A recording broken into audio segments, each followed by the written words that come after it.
नमस्कार। हमारे खास कार्यक्रम ग्रह चक्र में आपका स्वागत है और ग्रह चक्र में हम हमेशा बात करते हैं ग्रहों की चाल की। किस तरह की चाल हमें किस तरह का लाभ देती है, कैसे हम अपने ग्रहों को शांत करके उनसे लाभ ले सकते हैं। तो आज हम चर्चा करने वाले हैं कि वक्री ग्रहों के प्रभाव किस तरह के होते हैं, कैसे इनसे लाभ और हानि मिलती है, वक्री गति क्या होती है, वक्री ग्रहों के प्रभाव को हम कैसे उपयोगी बना सकते हैं, इसके नुकसान क्या हैं। तो तमाम सवाल हैं जिनके जवाब देने के लिए हमारे साथ स्टूडियो में मौजूद हैं हमारे आज के खास मेहमान। बिना देरी करे उनका स्वागत करती हूँ जो हमारे साथ स्टूडियो में मौजूद हैं। हमारे साथ हैं ज्योतिष आचार्य पंडित जगदीश शर्मा जी। पंडित जी, आपका बहुत बहुत स्वागत है। पंडित जी, सबसे पहले तो ये जानना चाहूंगी कि वक्री ग्रह क्या होते हैं और वक्री चाल क्या होती है। देखिए, आज हम ग्रहों की बात कर रहे हैं जी। कभी कभी क्या होता है कि किसी ज्योतिष के पास हम पहुंचते हैं तो वक्री ग्रह राहु केतु तो हमेशा वक्री चलते ही हैं। सूर्य और जो चंद्र है वो कभी वक्री नहीं होते। तो हम आज बात करने वाले हैं विशेष करके गुरु ग्रह की, क्योंकि गुरु आने वाली 21 तारीख को वक्र गति में आ जाएगा। वक्र गति का मतलब होता है उसी राशि में विपरीत दिशा में चलना, उल्टी चाल चलना, उल्टी तरफ चलना, उसको वक्र गति कहते हैं। और जब जब भी जो भी ग्रह है वक्र स्थिति में आता है उस समय कहीं ना कहीं वो उल्टे परिणाम देने लगता है। मान के चलिए कि अगर पिछले महीने 23 मई को शनि वक्री हुआ है, अभी बुध भी वक्री चल रहा है और उसी के साथ साथ गुरु 21 तारीख से वक्र गति में आ जाएगा जी। इस माह 3 ग्रह ऐसे हैं जो वक्र गति में आ रहे हैं। तो इन तीनों ग्रहों का प्रभाव हमारे मानव जीवन पर कैसे पड़ेगा उसका मैं आपको बताने जा रहा हूं जी। गुरु इस समय कुंभ राशि में वक्री चाल चलेगा। गुरु जो है ज्ञान का दाता है, सम्मान का दाता है, सुख सौभाग्य का दाता है। विवाह जिन कन्याओं का नहीं हो रहा है उन कन्याओं का विवाह के लिए हम गुरु ग्रह की आराधना करें तो हमें गुरु का फल मिलता है और कन्याओं का विवाह शीघ्र होता है जी। तो इसका परिणाम जानने के लिए हम गुरु ग्रह की बात करते हैं। जब जब भी उल्टी चाल चलता है गुरु ग्रह रोग और बीमारी भी देता है। तो गुरु के कारण हमें जैसे कि पीलिया है, बुखार है, अचानक कोई रोग का आ जाना, महामारी है, ऐसे रोग ये गुरु देता है। तो हमें गुरु की आराधना करना चाहिए और उसका प्रभाव कम करने के लिए हमें भगवान विष्णु की आराधना, माँ भगवती दुर्गा की आराधना करें तो उसका प्रभाव शुभ होता है। गुरु ग्रह इस समय वक्री है तो राजनीतिक उथल पुथल होगी और कहीं ना कहीं लोगों को फिर से महामारी और बीमारी से जूझना पड़ेगा। उससे न जूझना पड़े उसके लिए हमें ईश्वर की आराधना शुभ फल प्राप्त करा सकती है। बिल्कुल। गुरु जी, आपने हमें ये तो बताया पंडित जी कि वक्रीय चाल क्या होती है और वक्रीय ग्रहों की क्या स्थितियां इस समय चल रही हैं और इसके क्या परिणाम होंगे, लेकिन इन तमाम परेशानियों से जो निजात पानी है, जो उपाय की बात की जाती है, कैसे जब कोई भी ग्रह वक्रीय चाल में होता है उसे शांत किया जाता है। और आज विशेष तौर पर हम गुरु ग्रह की बात कर रहे हैं जो सभी 9 ग्रहों में सबसे ज्यादा माने जाते हैं, ऐसा क्यों? देखिए, जब कोई भी ग्रह विपरीत चलता है, चाहे अपन किसी की कुंडली की बात करें, जब जन्म पत्रिका में अगर कोई ग्रह नीच का है और जो ग्रह उच्च का है तो उच्च के हिसाब से और नीच के हिसाब से वो ग्रह फल प्राप्त कराता है। और वो ग्रह किसके साथ बैठा है उस प्रकार का उसे फल प्राप्त होता है। अब हम गुरु की जैसे बात करते हैं या शनि की बात करते हैं जी। तो शनि जो है मेष राशि में नीच का होता है और तुला राशि में उच्च का होता है। तो अभी इस समय जो भी लोग हैं वो शनि से महादशा से या अंतरदशा से पीड़ित हैं तो वो शनि की आराधना करें और हनुमान चालीसा का पाठ करें, सुंदरकांड का पाठ करें तो उनको उसका शुभ फल प्राप्त होता है। और गुरु अगर खराब दशा में है तो उसके लिए हम भगवान विष्णु की आराधना करें, विष्णु सहस्त्र नाम का पाठ करें, माँ भगवती की आराधना करें और अपने माता पिता और गुरु की सेवा करें। तो उससे गुरु बल प्राप्त होता है और वो शुभ परिणाम देने के लिए तैयार होता है। ये ग्रहों का शुभ फल प्राप्त करने के लिए हमें करना चाहिए। जी बिल्कुल। पंडित जी, क्योंकि 3 ग्रह वक्रीय इस वक्त होने वाले हैं, क्योंकि गुरु भी अब वक्री होने वाले हैं। आपने समय भी बताया कि वो कब से वक्री होंगे और किस राशि में वो वक्री होने वाले हैं, ये भी आपने हमें बताया। इन तमाम चीज़ों के बीच में जब 3 ग्रह एक साथ वक्रीय होंगे तो उसका राशियों पर किस तरह का प्रभाव पड़ेगा? देखिए, अभी जो है शनि और बुध और गुरु, जी, ये 3 ग्रह वक्री हैं। गुरु ज्ञान का दाता है, धर्म का दाता है और बुध वाणी का दाता है और शनि जो है न्याय का दाता है। तो जो लोग शनि से पीड़ित है उनको जो है थाने कचहरी और न्यायालय से दूर रहना चाहिए। कोई अपनी तरफ से ऐसा कार्य न करें कि जो उनको घातक परिणाम भोगने के लिए तैयार होना पड़े। शनि की बात कर रहा हूँ जी। और गुरु के लिए, गुरु आपका आने वाली 21 तारीख से वक्री होने वाला है। जो जिसकी कुंडली में गुरु नीच का है या खराब घर में बैठा है, उसके लिए वाणी को संयम में रखना चाहिए, भगवान की, ईश्वर की आराधना करना चाहिए, अपने माता पिता के सेवा करना चाहिए, गुरु भगवान के दर्शन करना चाहिए, साधु संतों की सेवा करना चाहिए। उससे जो है वो शुभ परिणाम देने के लिए तैयार होगा। किसी तरह की विशेष पूजा का भी प्रावधान होता है इनमें? इसमें जो है विशेष करके शनि की अगर हम बात करें तो शनि देवता को प्रसन्न करने के लिए शनि का मंत्र सम शनित्राय नमः का जप करें या महामृत्युंजय भगवान शिव के मंत्र का जप करें तो उससे शनि प्रसन्न होता है। और महामृत्युंजय मंत्र तो ऐसा है कि आपके जो 12 ग्रह हैं उन सारे ग्रहों के दोष के लिए महामृत्युंजय का मंत्र अगर जप करें तो सारे ग्रहों का दोष दूर होता है।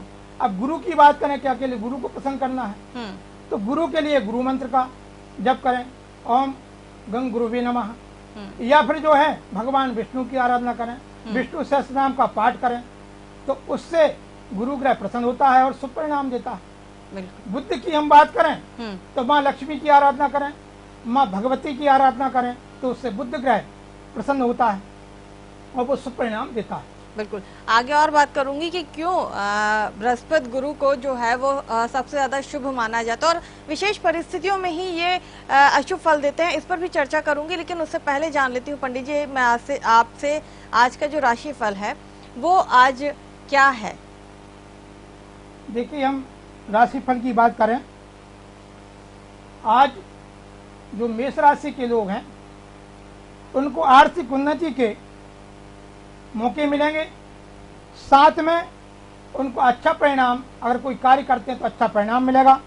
आज बड़े फैसले वह ले सकते हैं, किसी महत्वपूर्ण कार्य को करने से उनको प्रसन्नता होगी, किसी रिश्तेदारी में वो हिस्सा बने या अपने मित्रों से उनको लाभ प्राप्त हो सकता है। इसके बाद हम वृषभ राशि की बात करते हैं।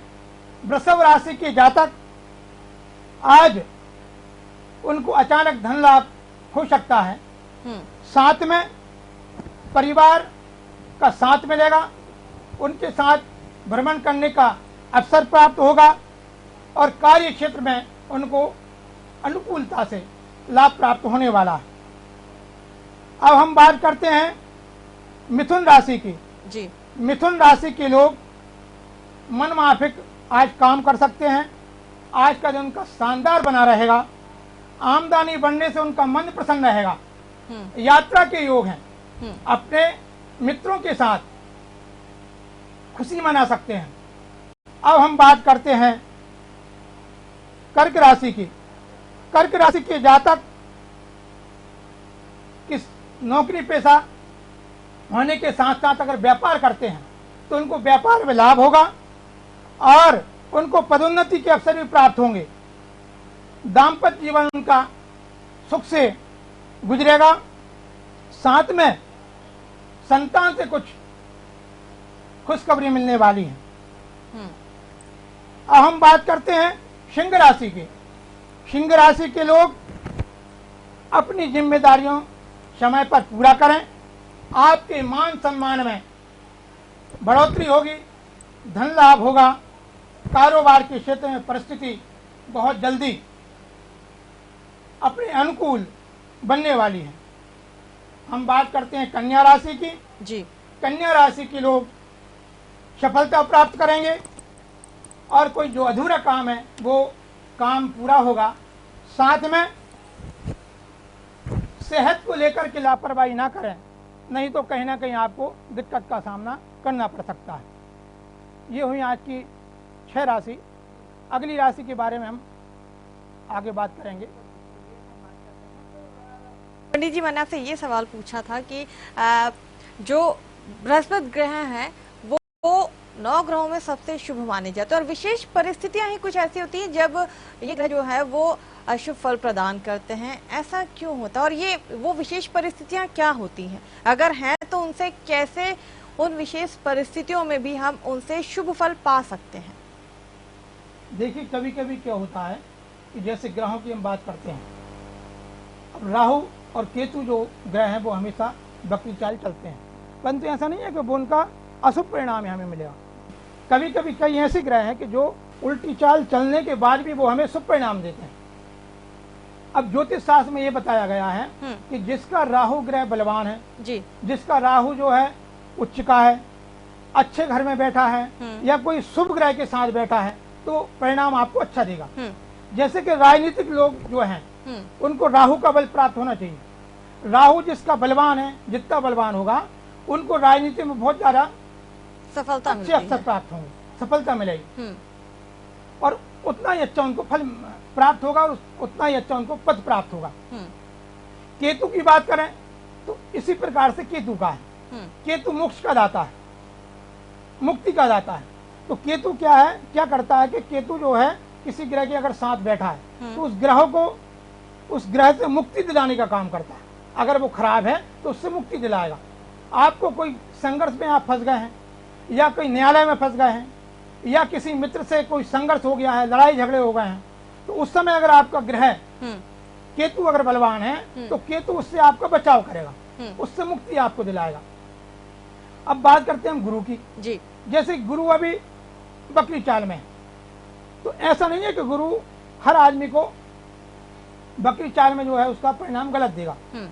जिसकी जिस तरह की कुंडली है, मान के चलो गुरु अगर आपका उच्च का बैठा तो आपको वो शुभ परिणाम देगा और वो शुभ परिणाम देकर के आपको अच्छे पद प्रतिष्ठा प्राप्त कराएगा। अच्छे पद प्रतिष्ठा के साथ साथ आपको ज्ञान की प्राप्ति कराएगा, साधु संतों का संगत कराएगा, माता पिता की आपकी सेवा कराएगा।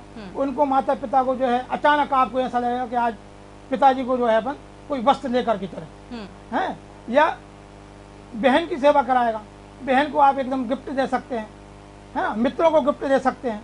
ऐसी परिस्थिति में वो ला करके आपको खड़ा करता है। अब जैसे मान के चलो मंगल अगर बीच का है और मंगल आपका वक्र गति में चल रहा है या कुंडली में जो है गलत भाव में बैठा है, तो मंगल जो है आपको अचानक हॉस्पिटल में खड़ा कर दे। भले ही आपकी तबीयत खराब नहीं है, पता चला किसी मित्र की तबीयत खराब हो गई, अचानक आपको ऑफिस से जो है दौड़ करके और हॉस्पिटल में खड़ा होना पड़ा। अब वो स्थिति ऐसी है कि भगवान ने देखो कहाँ बचाया, ग्रहों ने बचाया आपको कि वो आपको वो ग्रह जो है आपको हॉस्पिटल तक ले जा रहा है, आपके शरीर को कहीं ना कहीं नुकसान देना चाह रहा है, परंतु आपका अगर शुभ फल है और अच्छा अगर वो गोचर में चल रहा है या उसकी अंतर्दशा अच्छी चल रही है तो आपको उससे बचा लेगा, हॉस्पिटल तक आपको ले जाएगा वो, परंतु वो जो है किसी को ऐसा करके और दूसरे रास्ते से आपको हॉस्पिटल पहुंचा देगा। अब उसमें भी आपको उसकी मदद करना है। जब आप उसकी मदद करेंगे तो वो परिणाम आपका शुभ हो जाएगा और आप अपने शरीर जो दोष है उससे आप मुक्ति पालेंगे। इस प्रकार से ग्रह मानव जाति के ऊपर अपना प्रभाव डालते हैं। पंडित जी, आपने यहाँ पर एक जिक्र किया कि महादशा जो होती है वो अगर अंतरदशा और महादशा का जिक्र आपने किया, तो क्या महादशा के भी परिणाम वक्रीय ग्रहों को प्रभावित करते हैं? हाँ, ये प्रश्न आपने सही किया है। अगर आपकी महादशा ठीक चल रही है तो जो वक्र गति में जो ग्रह है वो आपको इतना नुकसानदायक नहीं रहेगा।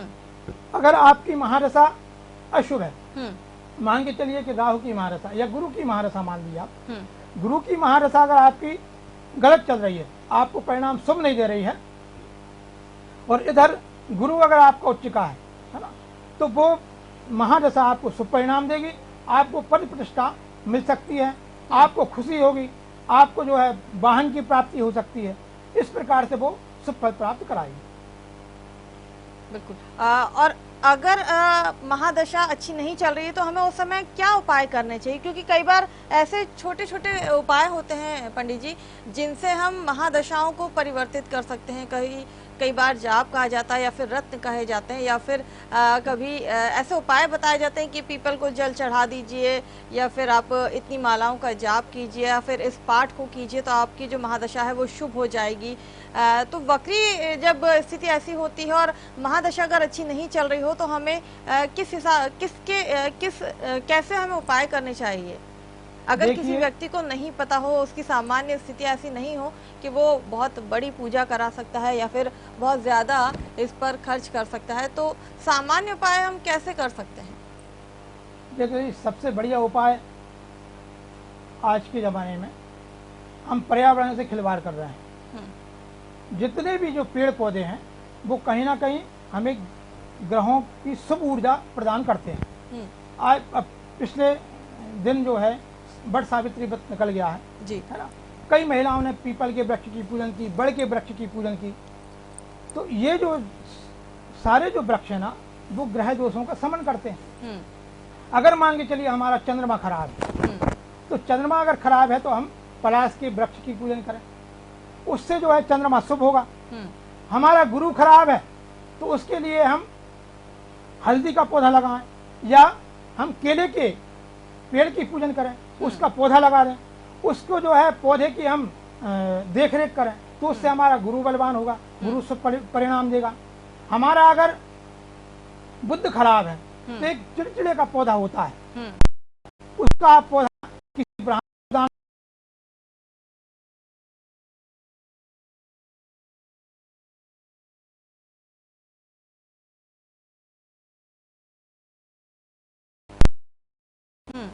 आप जो है अशोक पेड़ का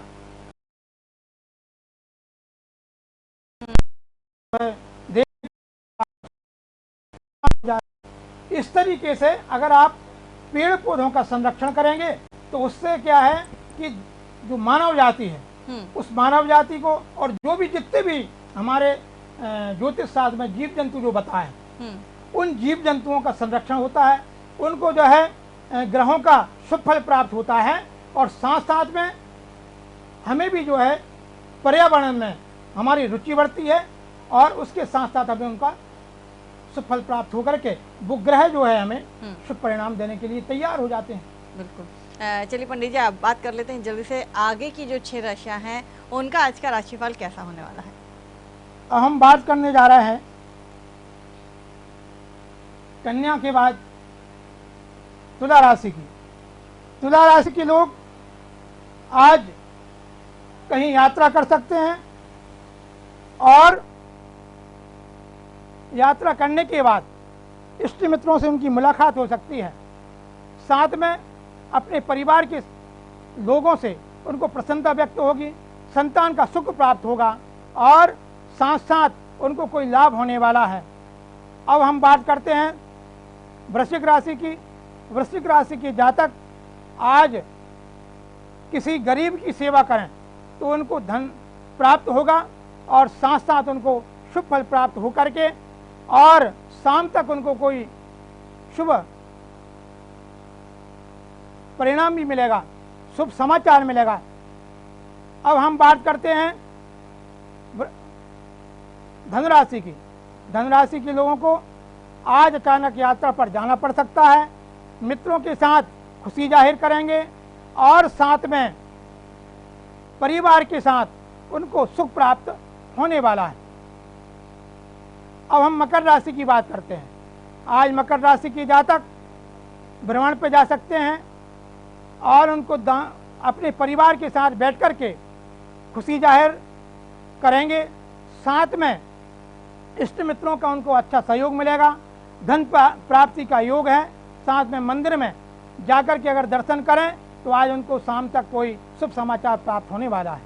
अब हम कुंभ राशि की बात करें, कुंभ राशि के लोगों के लिए आज का समय थोड़ा सा कष्टदायक है। वह भगवान विष्णु की आराधना करें जिससे उनको शुभ परिणाम मिलेगा। वाहन चलाने में सावधानी रखें, साथ ही साथ वो कोई ऐसा कार्य ना करें जिससे उनको कष्ट हो। और शुभ परिणाम के लिए भगवान हनुमान जी की आराधना करें तो उनको शुभ परिणाम मिलेगा। हम बात करते हैं मीन राशि की, जो आखिरी राशि है। मीन राशि के जातक भी आज थोड़ी सी सावधानी बरतें, क्योंकि उनके लिए आज का दिन थोड़ा सा कष्टदायक है। कष्ट से उबरने के लिए वह भगवान श्री राम जी की सेवा करें और भगवान शिव जी के चरणों में थोड़े से अक्षत चावल अगर चढ़ा दें तो उनको शुभ परिणाम प्राप्त हो जाएगा। बताया कि 12 राशियों के जातकों के लिए आज का दिन कैसा होने वाला है, और साथ ही आज हमने ये जाना कि वक्री ग्रहों के प्रभाव किस तरह के होते हैं, कैसे इनसे लाभ और जो हानि होती है वो मिलती है, कैसे हम हानि को लाभ में बदल सकते हैं ये भी जाना, और कैसे हम अपने वक्री ग्रहों की चाल को सही करके उनके दुष्परिणामों को शुभ परिणाम में प्राप्त कर सकते हैं। आपके आने के लिए बहुत बहुत धन्यवाद पंडित जी। तो ग्रह चक्र में आज हम बात कर रहे थे वक्री ग्रहों के प्रभाव के बारे में। मुझे पूरी उम्मीद है कि आपको हमारा आज का कार्यक्रम बेहद पसंद आया होगा और आप उन तमाम उपायों को जरूर करेंगे जिससे आपके वक्री ग्रहों की जो चाल है उसके आपको शुभ परिणाम प्राप्त हो सके। इसी के साथ मुझे दीजिए इजाजत और आप बने रहिए हमारे साथ। नमस्कार।